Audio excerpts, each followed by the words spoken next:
আমির জামাত doctor Shafiqur Rahman একটি ওনার handle থেকে একটি টুইটার পোস্ট হয় যেখানে নারীদের ব্যাপারে বেশ নেগেটিভ কথা থাকে, যেখানে নারীদেরকে খুব ভালগারিটি বা বিশেষ করে প্রস্টিটিউশনের সাথে উপস্থাপন করা হয়। এই পোস্টটি 4:37 মূলত প্রকাশিত হয়, যে সময় আমির জামাত ঢাকার অদূরে কেরানীগঞ্জে কোনাখোলা খেলার মাঠে উপস্থিত ছিলেন এবং এটি তাদের সোশ্যাল মিডিয়া থ্রেডেই রয়েছে। এটি আমির জামাতের অ্যাকাউন্ট এবং তার মেলটি বিশ্লেষণ করে আমরা দেখতে পাই 4:37 যে পোস্টটি গেছে তার কিছুক্ষণ পরেই সেন্ট্রাল যে ক্যাম্পেইন কমিটি তারা বুঝতে পারে যে এই পোস্টটি অনাকাঙ্ক্ষিত এবং এই অ্যাকাউন্টে সমস্যা হয়েছে। তারা দ্রুত এই অ্যাকাউন্টের নিয়ন্ত্রণ নেওয়ার চেষ্টা করে এবং 5:09 মূলত তারা এই অ্যাকাউন্টের পাসওয়ার্ড চেঞ্জ করতে সক্ষম হয়।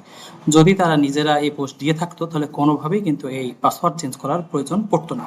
এই মেলে আপনি যদি দেখতে চান, timeline, Bangladesh timeline, your x password has been changed. ভবিষ্যৎ হোক নিরাপদ, বিনিয়োগ হোক বিশ্বস্ত, আর আমার পছন্দ সল্ট বে। ওয়েলকাম টু সল্ট বে।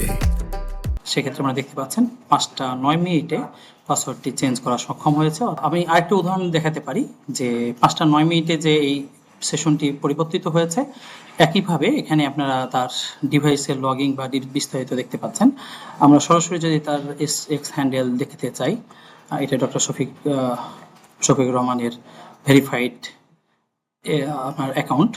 তো এখানে যদি আমরা ওনার এখানে সেশন যদি দেখতে চাই, আমরা রিলোড করতেছি, তাহলে এখন অ্যাক্টিভ 4টা সেশন দেখা যাবে এবং 4টা সেশনই শুরু হয়েছে 5:09, কারণ ওই সময় মূলত আগের সব অনাকাঙ্ক্ষিত সেশনগুলোকে সমাধান করা হয়েছে। আপনারা দেখতে পাচ্ছেন যে 5:09 মূলত এই সেশনটি শুরু হয়েছে।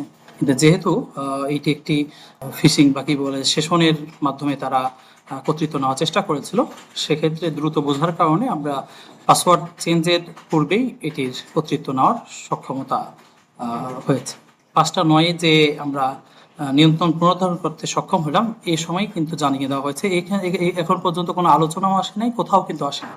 তারপরেই জানিয়ে দেওয়া হয়েছে যে আমির জামাতের যে রিসেন্ট যে পোস্টটি সেটি ফলস এবং এটা কোনোভাবেই কিন্তু এটি তার সাথে সামঞ্জস্যপূর্ণ নয় এবং এটি একটি হ্যাকড আইটেম। এটি কিন্তু জানিয়ে দেওয়া হয়েছে, যে কোনো আলোচনা আসার আগেই 5:22 এটা জানিয়ে দেওয়া হয়েছে। 4:37 আমির জামাতের অ্যাকাউন্ট থেকে পোস্টটি হয়েছে। তার মাত্র মোটামুটি 16 মিনিট পরে ডক্টর শফিকুল ইসলাম মাসুদ ভাইয়ের পেজ থেকেও এই টুইটারটি শেয়ার করা হয় এবং সেক্ষেত্রে বাংলা বক্তব্য অ্যাড করা হয় এবং এটা টাইমলাইন আপনি দেখতে পাচ্ছেন।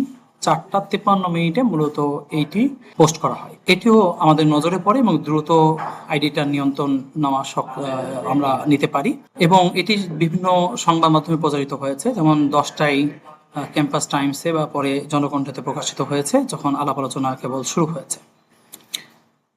আমরা যদি দেখি যে কোন ভিডিওটা বা কোন মূলত স্ক্রিনশটটা ভাইরাল হয়েছে, যেটি মাত্র 1 মিনিট নেওয়া পরের যে স্ক্রিনশট, অর্থাৎ যারা স্ক্রিনশট নিয়েছিলেন তারা 1 মিনিট পরে এই বিষয়টি যারা সমস্যা করেছেন তারা মূলত স্ক্রিনশট নিয়েছেন বলেই ধরে নেওয়া যায়। তো সেক্ষেত্রে 1 মিনিট পরে স্ক্রিনশটটি নিয়েছেন, কিন্তু যেহেতু দ্রুত এটাকে রিকভারি করা গেছে, তারা পরবর্তীতে প্রায় 5-6 ঘন্টা পরে মূলত এটা প্রচার করেছেন, একযোগে প্রচার করা হয়েছে, যেটি একটা সংঘবদ্ধ আক্রমণের একটা প্রমাণ দেয়। আপনারা এখানে দেখতে পাচ্ছেন যে এটা 1 মিনিটের মধ্যে কিন্তু নেওয়া হয়েছে। ইতিমধ্যে জামাত ইসলামী তার অফিসিয়াল পেজ থেকে বিবৃতি দিয়েছে এবং একই সাথে কিন্তু জিডি করা হয়েছে, কারণ তারা এ ব্যাপারে কনফিডেন্ট এবং সেজন্য আইন শৃঙ্খলা বাহিনীর কাছে তারা, জনগণের কাছে তারা মাত্র খুব দ্রুততম সময়ের মধ্যে, আধা ঘন্টার মধ্যে কিন্তু প্রকাশ করেছে এবং একই সাথে নিয়ন্ত্রণের মাত্র 13 মিনিটের মধ্যে প্রকাশ করেছে এবং একই সাথে অফিসিয়াল পেজ থেকে বার্তা দিয়েছে এবং জিডিও করা হয়েছে মধ্যরাতে এবং আইন শৃঙ্খলা বাহিনীর সাথে যোগাযোগ করা হয়েছে।